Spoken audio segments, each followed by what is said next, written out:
Alors bonjour, je m'appelle Alexandre Francisco. J'ai la chance aujourd'hui, au nom de Filigrane, d'interviewer, on pourrait dire ça comme ça, Johan Jung, psychologue qui travaille à Lyon, en France, comme professeur, chercheur. Puis aujourd'hui, c'est l'occasion justement d'en apprendre un peu plus sur toi. Je vais sur toi parce que ça fait quand même une dizaine d'années qu'on se connaît, même un peu plus. Mais seulement 3 jours en réalité. 3 jours en vrai, plus quelques 2, 3 C'est ans en ça. Zoom, puis les autres fois par courriel. Donc, l'idée, c'est que les gens un peu du Québec apprennent à te connaître au-delà de tes écrits ou au-delà de tes formations. Donc, moi, j'aurais des questions un peu pour que tu te sentes libre et à l'aise, justement, de te dévoiler à ta façon, puis que, dans le fond, qu'on puisse apprendre à te connaître sous différentes facettes. Euh, J'aurais envie de te lancer peut-être des thèmes puis qui pourraient être, bon, comme je te connais un peu, tu sais, je pourrais dire des thèmes sur lesquels je pense que ça pourrait être intéressant, sur lesquels tu pourrais élaborer. Je ne sais pas s'il y en a un en particulier sur lequel tu veux commencer, mais peut-être te présenter un peu de bon d'où tu viens, qu'est-ce que tu fais, puis un peu y aller, on dirait comme sur le mode de l'association libre. Oui, oui. Puis, Oui, même bon, si c'est pas une séance, mais en tout cas, oui. En tout cas, je te remercie de m'accueillir, hein, et qu'on puisse s'entretenir aussi ensemble autour de cette trajectoire, autour de ces questions qui m'animent aussi, hein, et oui, qui effectivement peuvent être objet de partage aussi au Québec. Alors, effectivement, moi, je viens de Lyon, hein, je suis donc à l'Université Lumière Lyon 2, je suis maître de conférence HDR, et donc j'ai entrepris mes études d'ailleurs à Lyon, hein, dès les années 90.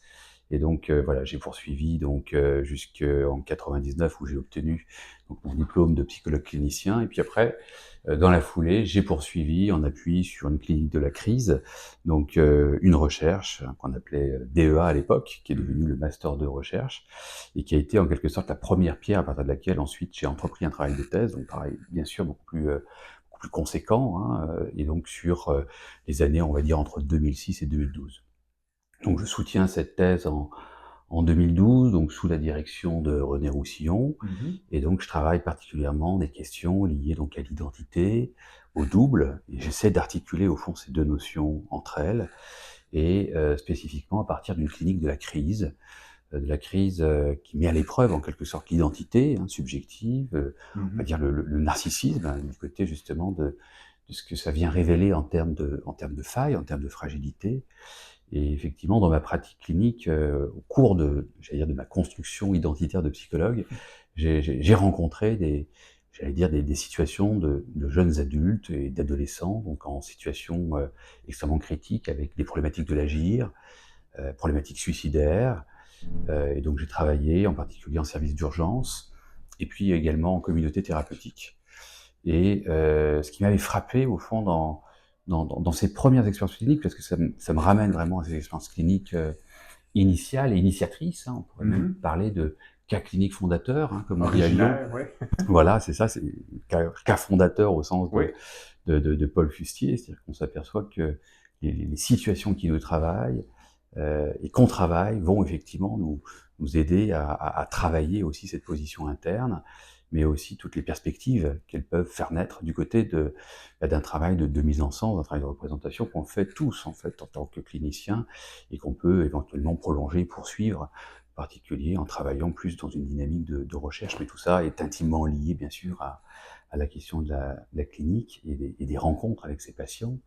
Et ce qui m'avait saisi, je crois que c'est le terme, c'est au fond ces mouvements de bascule hein, chez le sujet qui, à un moment donné, se présentent dans un état, on va dire, limite ou en tout cas de situation extrême, où on a le sentiment qu'ils perdent pied, en quelque sorte, et qu'ils ne se reconnaissent plus dans leur expérience, comme une espèce de perte du lien ou du rapport à soi. Et ce qui m'avait interrogé justement sur leur capacité, en quelque sorte, à saisir hein, ces moments-là, à se saisir aussi de leur expérience et également la façon dont ils pouvaient justement se dégager et trouver une modalité, une issue à partir de laquelle ils pouvaient peut-être commencer en appui sur l'environnement de soins, en appui sur les cliniciens qui pouvaient accompagner ces jeunes.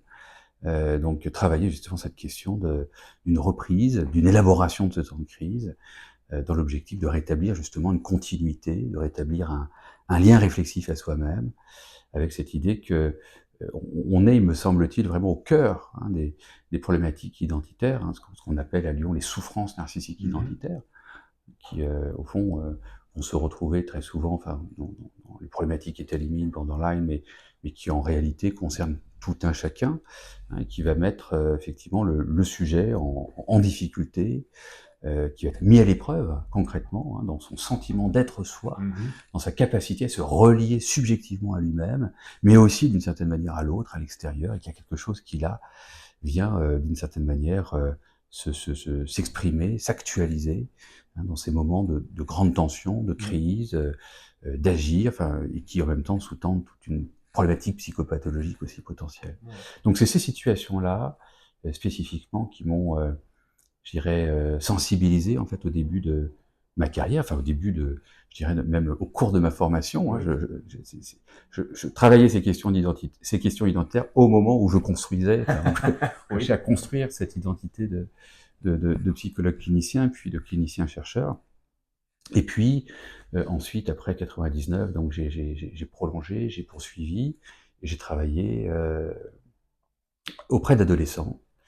Donc là aussi sur une frange, je dirais plutôt limite, et qui que je rencontrais dans un centre de soins, centre de jour pour adolescents. Donc là, ça m'a permis aussi d'avancer dans ces questionnements et ces réflexions autour de l'identité, et puis également sur les modalités de soins qu'on pouvait mettre en œuvre. C'est-à-dire que au fond, à cette époque, alors c'est une époque qui remonte aux années 2000, j'ai travaillé à peu près une dizaine d'années dans un centre de jour pour adolescents à Caluire, service du docteur De Villard.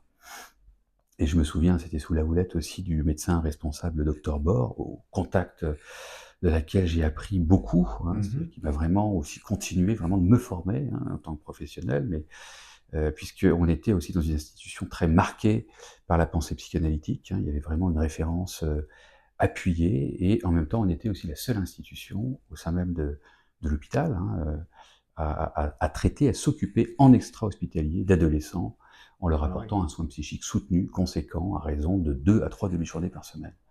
Ce qui nous a amené à construire, à co-construire un certain nombre de dispositifs qui pouvaient s'articuler les uns aux autres, groupes de parole, groupes à médiation, avec en même temps un rôle important aussi joué par tout ce qui pouvait se repérer dans les interstices, dans les écarts.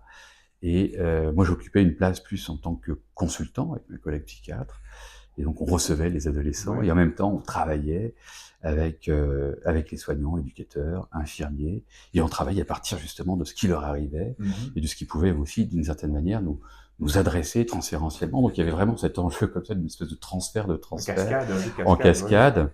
Et ce qui m'a effectivement, j'allais dire beaucoup intéressé, mais aussi beaucoup apporté pendant comme toutes ces années. T'en parles comme si ça t'avait forgé, ces expériences-là, avec les ados, dans le centre de crise, travailler en équipe, c'est comme une pierre d'assise, on dirait ça.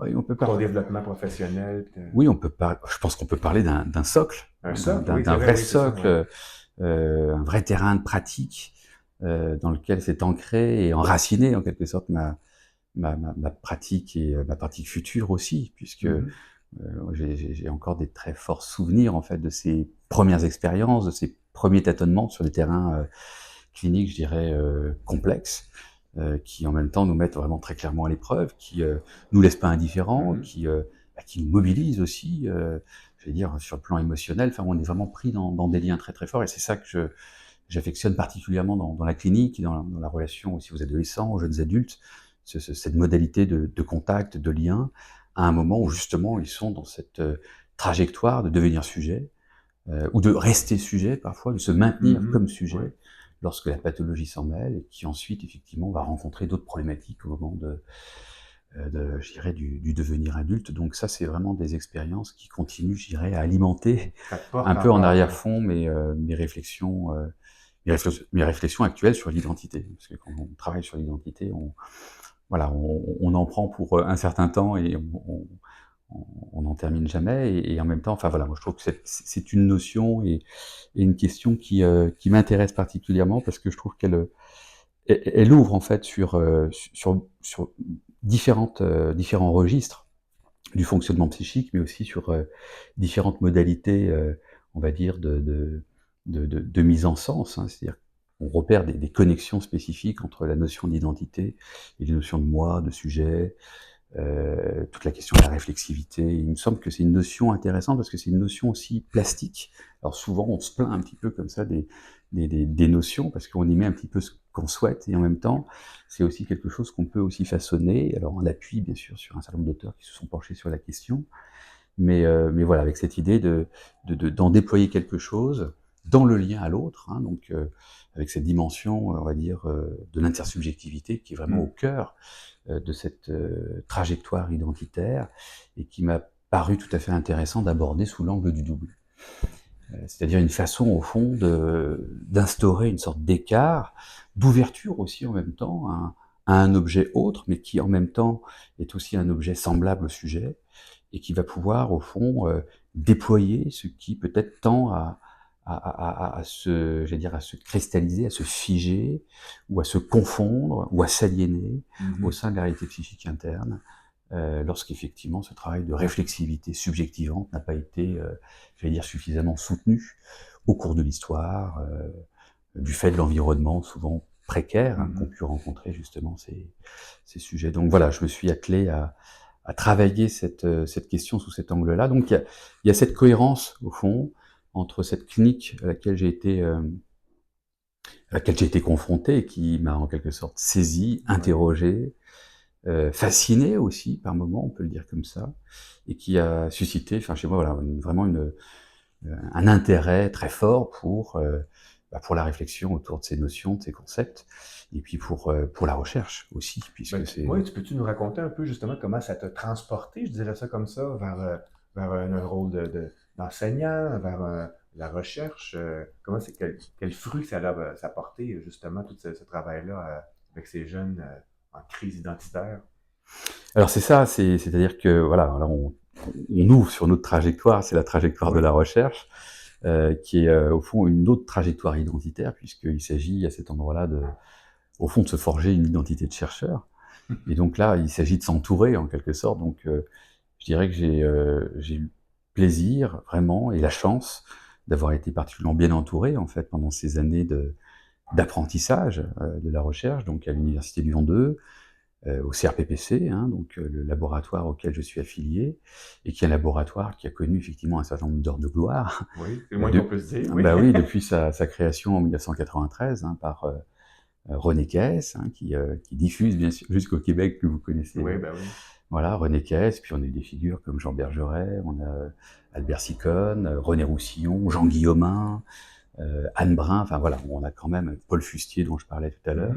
Donc un environnement de pensée, je dirais, extrêmement fécond, et qui vraiment travaille les questions, souvent aux limites, c'est-à-dire du côté des extensions aussi de la psychanalyse, hein, c'est-à-dire qu'on n'est plus sur l'individu, sur le sujet, on n'est plus dans des dispositifs, on va dire, classiques, thérapeutiques, divan-fauteuil, mais j'allais dire en synergie, en connexion avec les étudiants, et à partir de leurs expériences de stage, on sent effectivement qu'il y a eu tout un tas d'ouvertures pour penser des problématiques limites, des problématiques aussi liées au cadre dispositif, et puis des problématiques liées aux extensions de la psychanalyse. Donc on va penser au groupe, à l'institution, hein, qui a été beaucoup travaillée par Paul Fustier, par Georges Gaillard, et puis groupe, institution, et puis les médiations thérapeutiques, hein, qui là aussi a été un champ de recherche extrêmement utile aux cliniciens, aux étudiants en stage, et puis aux praticiens comme ça. Par exemple, des exemples de médiation là, qui t'ont fait plus Alors, marquer alors on est plusieurs à travailler dessus hein, au CRPPC, et donc on travaille différents types de médiation. Alors c'est un champ extrêmement large, en même temps, on pourrait dire qu'il manquait dans ces années-là, je dirais, une théorisation générale, suffisamment établie, j'allais dire, sur un plan métapsychologique, et que ça a été quand même l'œuvre d'un certain nombre de figures, on va dire, du CRPPC, et ce qui a été d'ailleurs largement développé par Anne Brun, par Bernard Chouvier également, René Roussillon, qui a aussi apporté une contribution tout à fait essentielle à partir de la conceptualisation autour du médium malléable. Oui. Et donc là, oui, on a vraiment des choses intéressantes, hein, avec des médiations extrêmement diverses, mais qui vont pouvoir être abordées en fonction de leur spécificité, des spécificités à chaque fois des médiums qui vont être utilisés, et donc des choses très nouvelles, des choses parfois très originales, au point où on peut se dire, mais finalement, on peut faire d'une médiation à peu près tout objet Oui. investi, à condition, bien sûr, de pouvoir le penser, de repérer aussi sa dimension d'attractivité, ses caractéristiques aussi, médium malléable.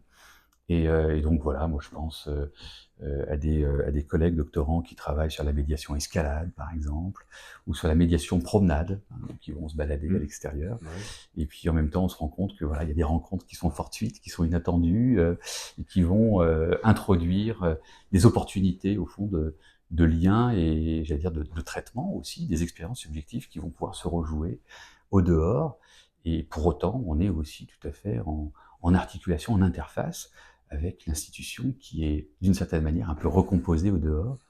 Et puis voilà, on a aussi toute la réflexion autour de, je dirais, de médiums thérapeutiques plus classiques, comme la pâte à modeler, la terre, le conte. Donc voilà, toute une kyrielle, on pourrait dire, d'objets médiateurs. Donc ça a été, ça a fait vraiment partie des développements, à mon sens, en tout cas très importants, de la trajectoire de certains membres du CRPPC et des apports donc autour de ces questions, donc autour des dispositifs à médiation.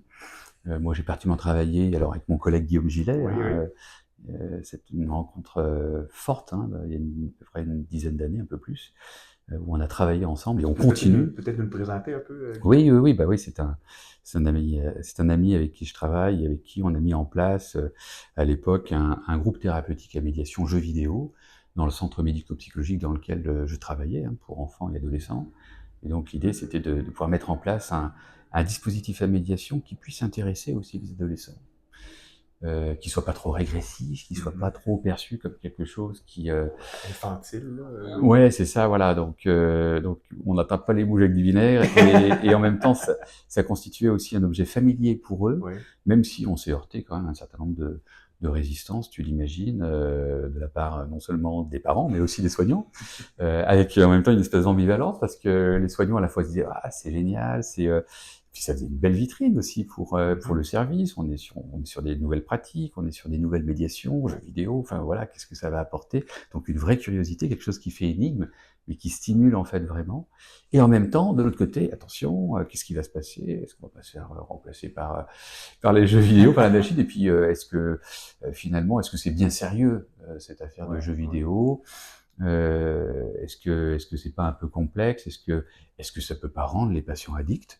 Donc toutes ces questions qui voilà ont pu surgir et qu'il a fallu un peu déconstruire progressivement au cours des réunions où on a vraiment travaillé à la réflexion de la mise en place hein, d'un groupe thérapeutique à médiation. Donc il a fallu du temps et je pense qu'il faut prendre du temps d'une façon générale quand on monte un nouveau dispositif. Il faut que ça puisse à minima être soutenu, validé, inscrit en quelque sorte dans le projet institutionnel. Il faut que les équipes soient aussi partie prenante, c'est pas parce qu'ils participent pas directement à ces groupes qu'ils sont pas importants aussi dans l'usage et dans la pertinence hein, du dispositif qui peut se mettre en place.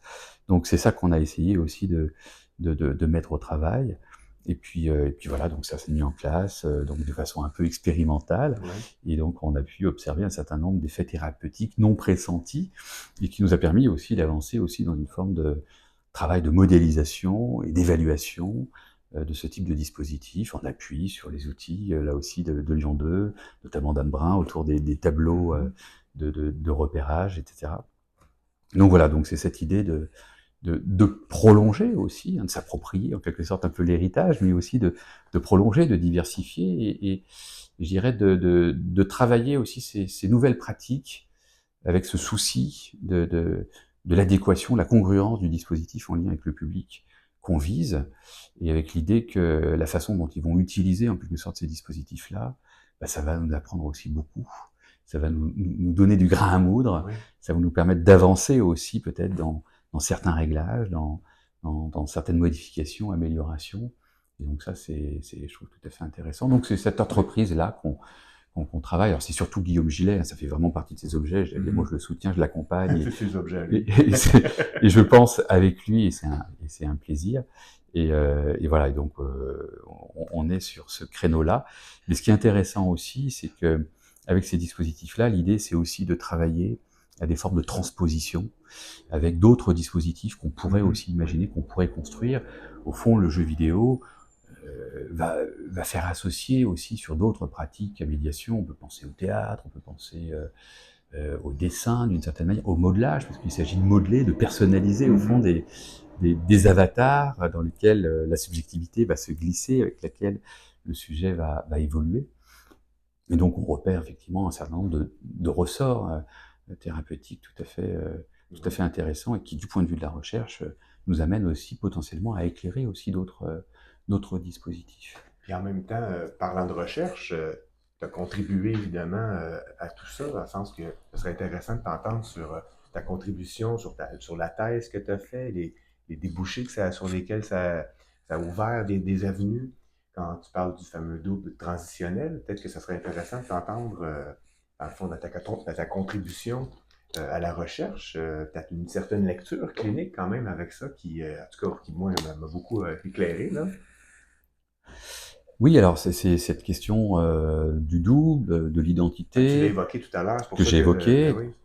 et qui en même temps s'arrête pas forcément à l'éclairage, je dirais, des problématiques de crise ou des souffrances narcissiques, mais qui peut aussi se déployer et permettre, j'allais dire, un point de vue peut-être un peu spécifique pour explorer justement ces dispositifs, c'est-à-dire comment ça s'articule au fond entre dispositifs et institutions, par exemple, comment ça s'inscrit dans des modalités parfois en écho, en double, comment on peut repérer quelque chose qui va aussi se retrouver, se répéter. On le repère bien ça dans la médiation jeux vidéo, hein, du côté de ce qui va se jouer à l'écran, par exemple, ce qui va s'actualiser du jeu du joueur, qui va être en même temps adressé aux autres participants du groupe, hein, soignants et thérapeutes, et ce qui aussi se joue du côté j'allais dire, de la scène en présence, dans la coprésence des corps, dans la réalité tangible, hein, ces micro-expressions, ces attitudes, ces mimiques, avec un intérêt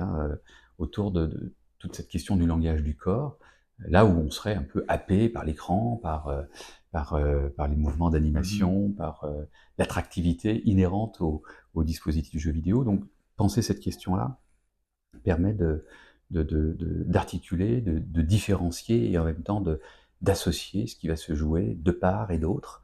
Et donc, effectivement, j'ai continué à utiliser, en faisant évoluer aussi ces différentes thématiques, hein, donc dans les médiations, et ça permet d'ouvrir aussi sur autre chose, de penser aussi la dimension aussi du groupe, et d'élargir ça effectivement à la question des cas dispositifs et à l'institution. Et là, on va retrouver aussi, j'allais dire, les axes de recherche historiques du laboratoire du CRPPC. Donc, je te relance sur le double transitionnel. Oui, j'ai du mal, hein. Comment? J'ai du mal. Non, mais c'est intéressant, qu'est-ce que tu disais. Ouais. Mais je trouvais que ça pourrait être très intéressant dans notre entretien. Tu évoques un peu comment ça t'est venu, puis comment aussi ça a contribué à ta pratique, puis comment, comme je vais le dire au jeu, moi, ça m'a influencé dans ma pratique, Ouais. de le penser les choses de cette façon-là. Je trouvais quand même que, je vais dire ça comme ça, tu as tellement travaillé fort, que je me dis quand même de nous raconter un peu, peut-être pas Les coulisses. Les coulisses du double, c'est bon ça, les coulisses du double transitionnel.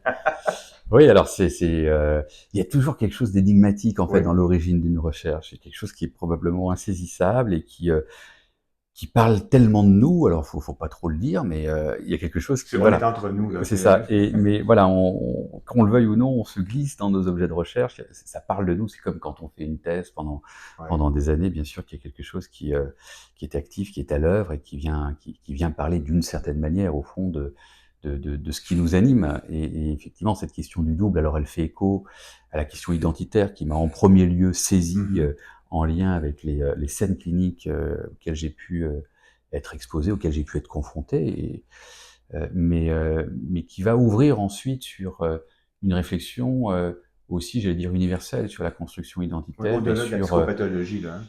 C'est-à-dire qu'il y a la psychopatho, mais il y a aussi le fonctionnement psychique normal, et puis bien évidemment qu'il y a la culture. C'est Jean-José Baranès, hein, qui est quelqu'un sur lequel je me suis beaucoup appuyé dans ma recherche, qui parle du double comme des figures, on va dire, inépuisables dans le champ de la culture, et qu'à un moment donné, il faut bien en faire quelque chose. C'est-à-dire qu'on peut peut-être passer, à un moment donné, de la figure au concept. Mhm. C'est-à-dire que l'idée, c'est de pouvoir, à un moment donné, faire ce décalage qui consiste véritablement à penser cette question-là, à la penser métapsychologiquement, en quelque sorte, donc à l'articuler aussi avec d'autres concepts de la métapsychologie. Et donc ça a été un peu un défi, en quelque sorte. Et bon, je me suis appuyé j'étais bien entouré, là encore, par mon directeur de thèse de l'époque, René Roussillon, mais aussi par ses lectures, de Jean-José Baranès notamment, et puis de Guy Lavallée également, et André Green, Didier Anzieux, etc. Enfin bon, Toute la famille. toute, toute la famille, et qui voilà, m'ont permis de creuser, d'explorer d'abord cette notion d'identité, et puis ensuite les articulations qu'on peut faire avec cette question du double. Comment le double va se retrouver à un moment donné comme cet objet complémentaire, on va dire, de l'identité, ou cet objet nécessaire, ce support à partir duquel l'identité est en mesure de s'établir, de se construire, mais aussi de se transitionnaliser en quelque sorte, d'où le terme de double transitionnel, c'est-à-dire qu'il s'agit de penser, de transitionnaliser au fond les paradoxes identitaires, le fait parfois de s'éprouver étranger à soi-même, ce qui caractérise ces souffrances narcissiques identitaires très souvent, ces menaces d'aliénation, ces mouvements où on perd pied, où on ne se reconnaît pas dans son Oui, expérience. des fois on entend cette expression-là, je me reconnais pas. Je me reconnais Je me pas. reconnais plus. Ouais, Oui. ça m'a pris comme ça. C'était plus fort que moi. Mm. C'est-à-dire qu'il y a bien quelque chose qui s'effectue, qui se produit du sujet à lui-même. Quelque chose à la fois se réfère à lui. Il sait bien que c'est de lui, c'est bien de lui que ça part, mais c'est quelque chose qu'il va pas reconnaître. Et donc tout l'enjeu va être de comment on peut raccrocher ça. Est-ce qu'on peut s'y raccrocher? Comment on peut le mettre au travail? Comment on peut se relier? Et comment on peut, de cette manière-là, peut-être parvenir à assimiler, à s'approprier Oui. un fragment de son altérité qui... Cohabitation, disons, entre l'étranger en soi et la familiarité, on pourrait dire. Oui. Alors c'est ça, c'est très, là aussi, une dimension un peu paradoxale, l'inquiétante étrangeté, Oui, et qui anime bien sûr les patients, et qui le communique aussi fortement aux cliniciens, et voilà, essayer d'en traiter, d'en penser quelque chose, de l'accueillir bien sûr, et puis de le travailler sous l'angle de la question du double, a permis surtout de repérer, je dirais, la façon à la fois dont le sujet peut s'appuyer sur des objets, mais qui ont cette caractéristique spécifique d'être investis potentiellement comme un prolongement d'eux-mêmes, lorsqu'on est vraiment dans des formes de double qui tendent vers l'identique à soi, comme je le dis, ou en tout cas qui puissent leur permettre en tout cas de venir se saisir à travers l'autre, un peu on appuie sur Winnicott, où finalement l'enfant va s'identifier à la mère qui le regarde, et qu'il y a quelque chose comme ça d'une espèce de boucle réflexive intersubjective qui va pouvoir se déployer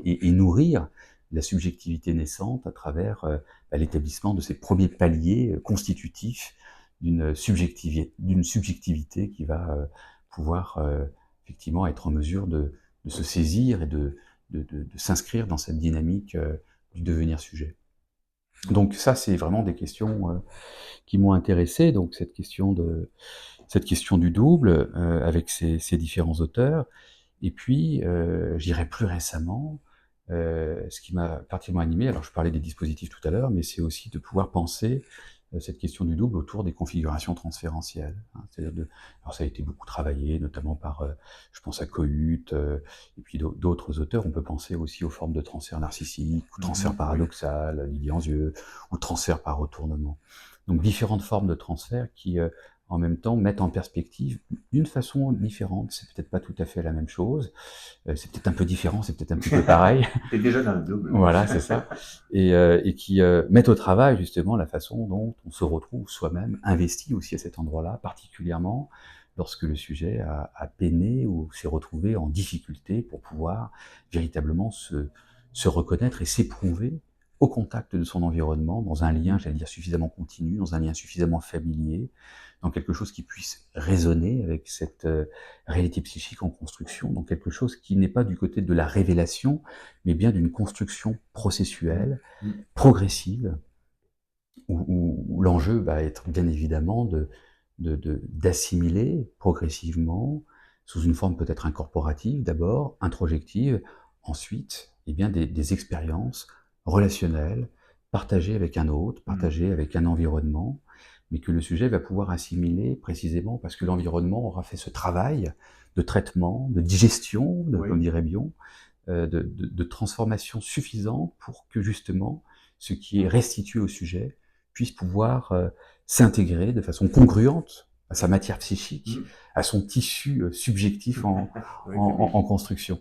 Donc c'est cette idée-là de repérer comment ça peut se jouer au cours du développement précoce, mais aussi comment ça peut se rejouer, s'actualiser, particulièrement dans certaines configurations transférentielles, transféro-contre-transférentielles, et spécifiquement auprès je dirais, de sujets qui présentent des souffrances narcissiques identitaires, mais encore une fois, pas uniquement. C'est-à-dire que cette question du double, ce courant transférentiel ou transféro-contre-transférentiel en double, comme on l'a nommé avec un certain Alexandre Francisco, je sais pas si tu connais cette personne. Ça dit quelque chose. C'est vraiment, il me semble, quelque chose qui permet, voilà, d'ouvrir et d'explorer aussi certaines configurations développementales précoces et qui joue aussi un rôle d'attracteur de la problématique identitaire du sujet. Donc il y a vraiment l'idée d'une actualisation, d'une remise en chantier, d'une remise sur le métier, des failles narcissiques, identitaires, pour pouvoir s'en saisir à condition de le laisser se déployer dans des formes de transfert qui peuvent prendre différents types de couleurs, parce que les figures du double sont inépuisables, dit Baranès. Donc sous forme persécutoire, sous forme narcissique, sous forme parfois fétichique, sous forme parfois méconnue. Donc il y a différentes modalités comme ça. Et donc on peut se retrouver parfois dans la clinique, passer un peu par toutes ces couleurs du double. Et il s'agit bien de les accueillir, parfois même de les endosser, de les incarner, d'accepter en tout cas. Ils nous sont imposés. Ben oui, c'est ça. Et comment on peut tricoter quelque chose à cet endroit-là avec l'adolescent, avec le jeune adulte, mais avec tout un chacun.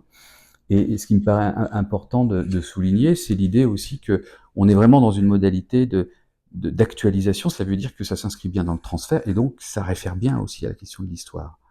Là où parfois dans certaines théorisations, je pense tout ce qui peut se développer autour de l'identification projective, alors là aussi il faudrait préciser de quelle identification projective on parle, mais là où l'identification projective ne s'aventurait pas forcément, en tout cas dans les théorisations, je dirais les plus classiques, sur le terrain de l'histoire, et je trouve que cette notion de double me paraît assez éclairante de ces configurations-là, en lien avec ces problématiques narcissiques, et qui tapissent peut-être aussi un peu le courant transférentiel qui anime aussi d'autres, je dirais, configurations de soins et qui peuvent ensuite, bien sûr, se déployer dans des modalités plus classiques autour du déplacement, c'est-à-dire qu'on est dans des formes de transfert qui coexistent, qui cohabitent. On va parler de constellations transférentielles ou de configurations transférentielles, c'est-à-dire qu'il y a un enchevêtrement de plusieurs formes de transfert.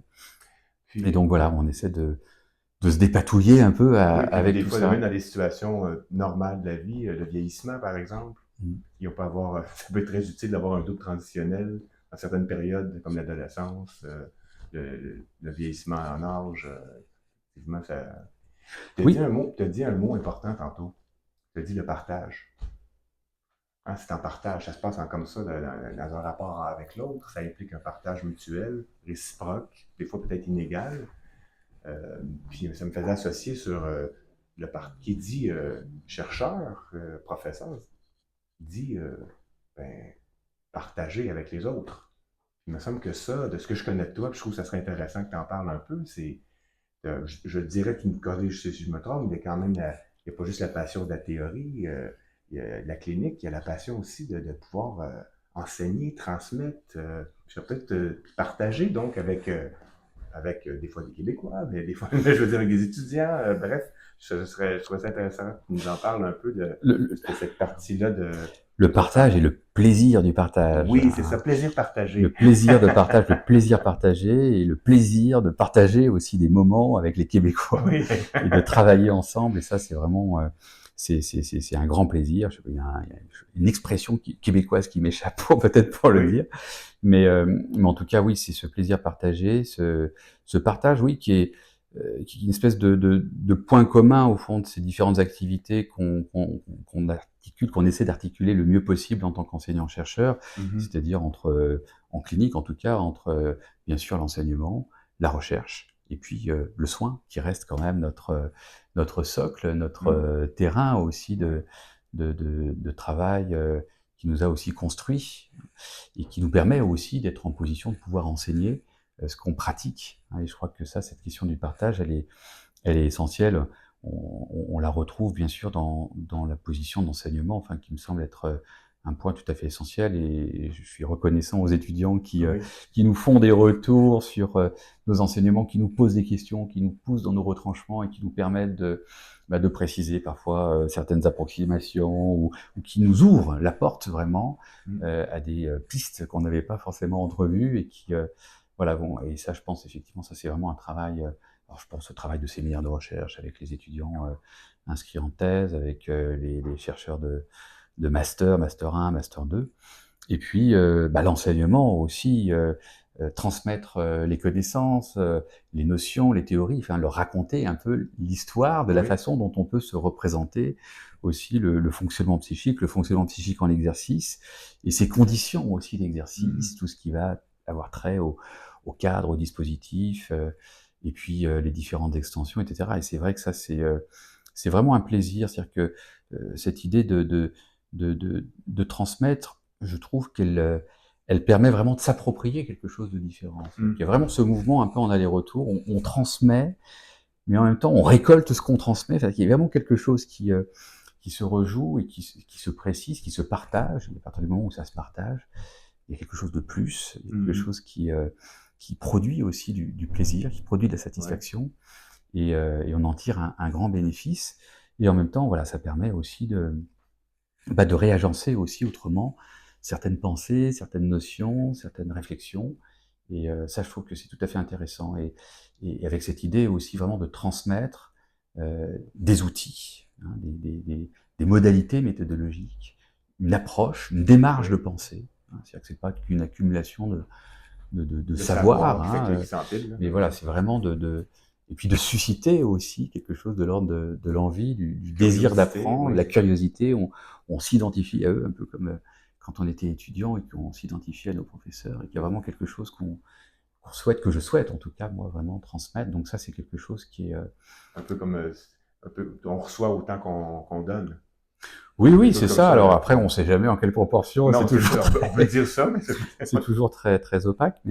Mais en tout cas, voilà, il y a ça qui est très important dans l'enseignement, et qui permet vraiment de penser, alors, qui permet de penser les choses différemment sur des notions, des concepts aussi qui nous animent quand on a la possibilité de transmettre justement des éléments de connaissance ou des éléments méthodologiques qui touchent précisément à nos objets de recherche. Et que là, il y a quelque chose qui m'apparaît complètement cohérent et pertinent du côté justement de nos pratiques d'enseignants-chercheurs, c'est-à-dire de pouvoir justement enseigner ce qu'on est en train de chercher, c'est-à-dire pas ce qui est tout fait, c'est-à-dire de délivrer aussi, de transmettre au fond un savoir qui est toujours en construction, en mouvement, et qui va être partagé aussi avec les étudiants qui vont nous suivre, qui vont suivre d'autres orientations, et qui vont pouvoir dialoguer avec ces différents apports. Donc ça, c'est quelque chose qui est très important, et qui nourrit aussi, enfin qui n'est pas du tout clivé comme tu l'entends, hein, et qui s'articule et qui nourrit aussi à la fois la position de chercheur, et peut-être aussi, je dirais, peut-être une position clinicienne, parce que au fond, l'enseignant-chercheur en clinique, il a aussi une posture clinique. Enfin, on essaie d'adopter aussi une posture clinique dans nos enseignements, bien sûr, dans les travaux de recherche, mais aussi dans la modalité d'enseignement. C'est-à-dire du côté aussi d'essayer de soutenir ce travail, cette démarche d'appropriation, d'appropriation subjective. Il y a une posture, là, dans le fond, qui émerge quand on parle comme ça. Hein. Oui, c'est ça, d'essayer de l'incarner, de le faire vivre, de le transmettre vraiment. Une espèce de cohérence entre comment on enseigne, comment on transmet, comment on pratique. Voilà. Et donc là, il y a vraiment cette zone, je dirais, d'association, d'articulation, et qui circule, et je trouve que ça, c'est quelque chose qui est tout à fait intéressant, donc du point de vue en tout cas de l'enseignement. Et puis bien sûr la recherche, les objets de recherche, on essaie de les forger, on essaie de les mettre au travail avec nos cliniques contemporaines, et puis on essaie bien sûr de les partager, d'avancer aussi avec la communauté, pour essayer de repérer ce qui peut peut-être se déployer à partir des échos que ça peut aussi Oui. susciter aussi dans notre Je entourage. trouve que tu ouvres la porte à un autre sujet important. Ah oui, ah bon? Ben oui. Lequel? Lequel? Je vais maintenir le suspense. Voilà, c'est terminé. Donc, ça n'a pas été trop long. Non, mais quand tu parles de transmission, tu parles de recherche, il y a l'idée de quand même, ma recherchiste m'a informé que tu avais à peu près Qui ça? non, ma recherchiste. Tu avais à peu près des dizaines de publications, sans parler de ta thèse, sans oublier les livres que tu as écrits en collaboration, mais quand même, l'expérience de l'écriture, transmettre par les articles, faire des recherches. Donc, ce serait intéressant si tu pouvais nous parler ben, c'est quand même du travail, c'est beaucoup, beaucoup de boulot là, pour te connaître depuis quand même un bon moment. Comment tu le vis, hein? C'est comme, ça peut être très Oui, oui. intéressant, très enthousiasmant, puis en même temps, c'est une tâche qui est pas simple là, de mettre ça, coucher ça sur papier. Là. Oui, non, mais je vois où tu veux en venir. Oui, c'est ça. Et oui, l'écriture, et bien sûr, et on parlait de médiation tout à l'heure. Oui. Il me semble qu'il y a vraiment quelque chose qui fait médiation à cet endroit-là. Et l'écriture, oui, c'est un autre exercice, c'est un autre travail. On est toujours dans cette position de recherche, mais qui vient se déployer autrement dans le registre de l'écriture. Et du coup, ça devient un support et l'occasion, enfin en tout cas pour moi, de préciser les choses, peut-être aussi de les articuler peut-être de façon plus cohérente, de les organiser et de se laisser aller aussi à ce qui pourrait advenir, c'est-à-dire qu'on se retrouve aussi dans ces moments-là en appui sur toutes ces expériences de liens dans la vie courante, mais aussi avec nos collègues, avec nos patients, avec nos étudiants. Et qu'il y a quelque chose qui va aussi sortir en quelque sorte de ces échanges extrêmement stimulants, mais qui va se retrouver, qui va faire l'objet au fond d'une reprise de soi à soi, Ouais. et d'une négociation peut-être à certains moments, c'est-à-dire Oui. voilà, où est-ce qu'on va, comment on y va, et effectivement, je crois que ça fait vraiment appel à la dimension de la créativité, qui est quelque chose qui se développe, se précise, se prolonge par le travail de l'écriture. Et ça, je trouve que c'est très précieux. En tout cas, moi, dans mon travail, c'est vraiment. Alors, on n'a jamais suffisamment de temps en tant qu'enseignant-chercheur, en tout cas pas autant qu'on le souhaiterait pour écrire, mais de pouvoir se poser, c'est vraiment un temps, voilà, de reprise. Qu'est-ce que je peux faire finalement maintenant avec ça? Qu'est-ce que ça vient susciter? Qu'est-ce que ça vient peut-être m'indiquer, peut-être comme nouvelle voie d'exploration? Alors à partir d'un thématique, d'un objet spécifique, à partir d'une recherche dans laquelle on s'est engagé et qui débouche sur une réflexion qu'on cherche davantage à formaliser, de sorte qu'on puisse aussi en communiquer quelque chose. Là aussi, hein, dans une logique de transmission et de partage. Alors, on ne sait jamais vraiment avec qui on partage. Oui. Parfois, on le sait. Oui. Et c'est très agréable aussi d'avoir des retours et de pouvoir travailler à un échange, un dialogue avec ceux qui peuvent parfois nous croiser dans ces lectures-là. Mais oui, je crois qu'il y a quelque chose qui m'anime beaucoup aussi du Oui. point de vue je dirais, de la transmission dans cet exercice d'écriture. Puis peut-être même, je vais te poser la question, tu as quand même écrit beaucoup d'articles, des livres, il y en a-tu? Mettons, c'est une question un peu difficile, là, mais Ah, c'est la question piège. bah, je n'irai pas jusque-là, mais je te ferai pas ça. Mais peut-être un article en particulier, peut-être un ou deux articles ou un livre, tu te dis, ça, là, je suis particulièrement fier, ou c'est, mettons, l'article ou le livre que tu aurais tendance à dire, commencez par ça. Ça va être un bon point de départ. Pas nécessairement un point de départ, mais quelque chose qui était particulièrement fier, que tu te dis, ah, j'ai travaillé fort, ça s'est bien déroulé, même s'il y a toujours une part de souffrance dans l'écriture. Hein, on comprend que... Oh, c'est difficile, ça. C'est demander de choisir entre ses enfants, finalement. Mais non, mais ouais, c'est difficile parce que ça correspond aussi à des moments, c'est des époques, et puis en fonction des sujets. Alors effectivement, c'est peut-être aussi en lien avec le degré d'implication, d'investissement et de ce qu'on va y déposer aussi de soi, en tout cas de l'expérience de soi avec l'autre sur une thématique spécifique, et qu'on va pouvoir être en mesure à un moment donné d'essayer d'éclaircir, en tout cas d'expliciter, de formaliser, de rendre communicable. Et là, effectivement, alors bon, J'ai mon livre sur le double, Le sujet et son Le double, donc sujet que j'ai sans doute, oui. publié en 2015 aux éditions Duno, et qui est en fait la publication de ma thèse, hein, donc Oui. plusieurs années après la soutenance de ma thèse en 2012. Et alors, je ne sais pas si on peut commencer, si on doit commencer, mais voilà, en tout cas, j'y ai mis beaucoup. Oui. J'ai mis beaucoup de mois à cet endroit-là, et puis, bah oui, des articles. Bah, j'ai mon premier article publié dans la Revue française de psychanalyse. C'est toujours un moment Ah oui. fort. On a le premier article où on va pouvoir communiquer, on va pouvoir. Et donc c'était sur, bah, pour le coup, hein, c'était un article issu de mon précédent travail de recherche, donc au niveau de mon DEA. Et j'avais travaillé à une lecture clinique du Horla de Maupassant. Et Mhm. j'avais essayé de travailler la question du paradoxe identitaire et du double transitionnel, faire émerger donc le double transitionnel au fond en négatif du paradoxe identitaire rencontré en l'occurrence par le narrateur dans cette nouvelle Mhm. bien connue. Et donc ça, oui, oui, il y a quelque chose qui est fort à la fois du côté Affectif, là, hein, de ah l'investissement, oui. de ce qu'on y met, de ce qu'on y investit en quelque sorte, de ce qui a pu être reçu. Au fond, c'est le premier article qui a été accueilli et on se sent aussi en même Oui. temps accueilli. Donc c'est, oui, non, c'est, il y a ce texte-là. Il y a un texte que, en 2013, bah, publié aussi dans la même revue, L'identité et le double transitionnel, Mhm. co-signé par mon directeur de recherche. Et donc là, oui, on peut dire que c'est un article un peu synthèse de ma recherche. Et puis plus récemment, un article que j'ai publié dans le JAPA, Oui.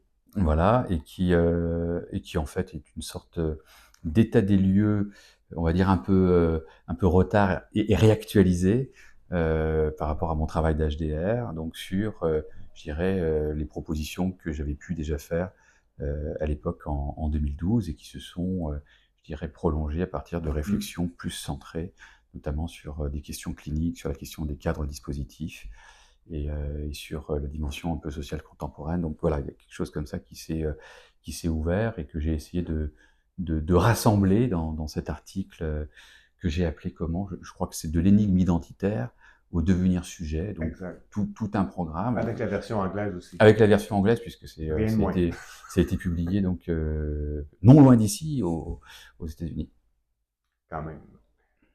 Mais peut-être, je ne sais pas si on pourrait dire, plutôt pour peut-être la dernière question de notre entretien, est-ce que tu pourrais nous parler, parce que tu parles beaucoup du lien, du double, est-ce qu'il y a c'est toujours difficile, c'est un peu la même chose qu'avec la question avec les articles, mais des rencontres marquantes qui t'ont influencé, puis je pense pas nécessairement juste à des professeurs, mais ça peut être des collègues, ça peut être des patients des fois, ça peut être, ou des expériences, tu dis, ah ça m'a impacté, mettons, on va garder ça dans la catégorie positive, là, mais dans le fond, Marqué positivement, marqué positivement, d'accord. exactement, même si Ça c'est peut jamais être négatif au puis début, ça, après très positif ensuite. exactement, ça se promène ces C'est vrai. affaires-là, hein.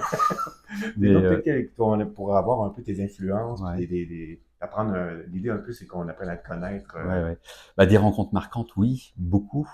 Bah, je pense, à la fois aux enseignants que j'ai pu avoir, aux étudiants, je pense bien sûr, aux patients et puis, donc là, on retrouve un peu les différents registres, mais je parlais tout à l'heure de la clinique, suicidaire, des cas Oui, fondateurs, hein. C'est-à-dire que je oui, oui, pense que oui. ça, c'est vraiment des expériences marquantes et qui vont venir quand même un peu faire écho à des expériences, marquantes antérieures Oui. probablement de l'histoire personnelle. Donc ça, C'est c'est, important, ça, l'idée du cas fondateur. Moi, ça m'a parlé quand tu as dit ouais, ça, hein. On a chacun entre c'est guillemets, le ça, patient qui nous a dit, oh, il nous a appris quelque chose, là, que ça c'est l'a ça. influencé. Ça se résume pas à ça, mais il y en a qui ont, on sent que ce genre de Ouais, rencontre thérapeutique, c'est ça. ça nous a orientés, ça, Et on grandit avec. C'est-à-dire qu'en fait, oui, il est avec nous, il est dans notre besace, et des fois on le ressort et on lui parle, un peu comme un double finalement. Il y a quelque chose oui, comme ça qui nous suit et qui nous poursuit parfois peut-être. ça aussi, ça arrive. Mais voilà, si c'est positif, c'est que ça nous suit et en même temps, voilà, ça alimente aussi une réflexion et ça vient aussi témoigner, commémorer un peu de la façon dont on s'est construit aussi au contact, Oui. enfin, Oui. en tant que Oui. clinicien, au contact en fait du cas, au contact de la clinique, et qui fait que du coup à cet endroit-là, il y a quelque chose qui s'est probablement infléchi et qui va pouvoir continuer à avancer, qui va pouvoir suivre sa trajectoire sans qu'on sache, sans qu'on puisse être en mesure de toujours la maîtriser, mais qui voilà est d'une certaine manière soutenue et induite par ces cas. Alors il y a les cas fondateurs explicites, ceux qu'on identifie bien, et puis il y a Oui. ceux qu'on ne repère pas vraiment, mais qui sont là, qui travaillent en nous, sans qu'on sache Dans que ça l'ombre. travaille en nous, dans Dans l'ombre. l'ombre du double. Voilà, c'est ça, et qui du coup continuent j'allais dire, à alimenter notre pensée, notre réflexion, et donc ça, ça fait partie des rencontres marquantes, hein, et c'est vrai que la rencontre avec les patients et nos patients sont nos maîtres, hein, en quelque sorte, donc il y a vraiment quelque chose de fort à cet endroit-là. Du côté des enseignants, alors bien sûr, à Lyon 2, on est tellement bien entouré. T'as l'embarras du Euh, choix. fin, fin des années 90, début des années 2000, enfin voilà, on est sur, j'allais dire, un laboratoire extrêmement dynamique, avec des apports très, très novateurs, très, très stimulants. Et donc, je fais ma thèse sous la direction de René Roussillon, donc bien sûr que c'est une rencontre très importante et décisive. C'est une rencontre intellectuelle, mais c'est aussi une rencontre enfin, il y a quelque chose vraiment qui se partage, qui se transmet, hein, et qui continue là aussi, enfin, qui accompagne nécessairement, j'allais dire forcément, ma réflexion, et qui se dialectise avec, je pense à Anne Brun aussi, Oui. hein, avec qui j'ai la chance de travailler en France, donc autour de la question des médiations, et puis d'autres choses. Et puis je pense aussi à mon collègue Guillaume Gillet, dont je parlais tout Oui. à l'heure aussi, hein, où on a commis quelques articles sur ces questions des dispositifs à médiation numérique, où on est pris dans des échanges aussi. Et puis, voilà, les collègues avec qui je peux converser plaisamment, et avec qui on peut parfois échafauder aussi des réflexions qui nous animent, qui convergent, et voilà, qui nous aident aussi à avancer, et aussi à construire aussi des objets collectifs. Et ça, c'est l'intérêt aussi des recherches dans lesquelles on s'engage actuellement à l'université. Alors c'est vrai qu'il y a beaucoup d'appels à projets, on est un peu toujours dans cette course au financement, mais en même temps, voilà, on arrive à trouver parfois des modalités de recherche qui s'inscrivent aussi vraiment dans des terrains cliniques, hein, et qui vont nous solliciter, et avec qui on va pouvoir commencer à travailler dans une forme je dirais, un peu de co-construction, hein, extrêmement dynamique. Et là, je dirais que c'est vraiment une chance, hein, de pouvoir j'allais dire œuvrer donc aux côtés des institutions qui voilà, cherchent à défendre ce référentiel analytique, surtout actuellement, au Oui. moment où justement c'est fortement mis à l'épreuve. Donc voilà, c'est ça, je trouve que ça a du sens, et puis ça a du sens pour les institutions, hein, à un moment là aussi très, très, très complexe, hein, de fragilisation, hein, généralisée Oui. des institutions, mais aussi dans cette dynamique aussi vraiment de co-construction collective d'objets de recherche, Oui. dans des dynamiques de recherche-action. Je travaille actuellement avec un DITEP sur la problématique de l'inclusion, c'est absolument passionnant. L'équipe est investie plus que plus, avec voilà, une réflexion qui est extrêmement stimulante. C'est vraiment du plaisir partagé. Plaisir partagé. On aime cette expression-là. C'est ça, sans ça, Sinon, voilà. ça ne dure Donc, pas longtemps, notre projet. Écoute, j'ai envie de te laisser le mot de la fin. Ben, je ferai une petite conclusion, mais peut-être une dernière chose que tu aurais le goût de nous partager. Sur le dernier mot de la fin pour toi, là. le mot de la fin, c'est merci à toi, merci Oui. pour cet échange, et merci pour les échanges aussi qu'on a Oui. Il y a beaucoup ensemble. d'échanges en arrière de cet Et oui, échange-là. voilà, c'est ça. Et j'espère que tu viendras aussi en France Oui. Ah, ben, ça me fait pour plaisir. voilà, Oui. j'aimerais t'accompagner aussi pour continuer à collaborer, à Oui. travailler, et puis à continuer à prendre du plaisir partagé aussi autour des objets de recherche qui nous animent, et puis de la clinique aussi Oui. qui nous fait travailler. Donc ce serait avec grand plaisir. Ben écoute, ben oui, avec grand plaisir, j'accepte. Ben, je te remercie beaucoup, Johan. C'était fort intéressant, même si tu sais, on se connaît. C'est comme si même à chaque fois, il y a quelque chose des choses que j'avais pas entendues, pas de cette façon-là. Fait que donc, je te remercie de ta générosité, ta disponibilité. Puis ben, j'espère que vous avez apprécié l'entretien. Donc, à bientôt. Très bien, merci à vous.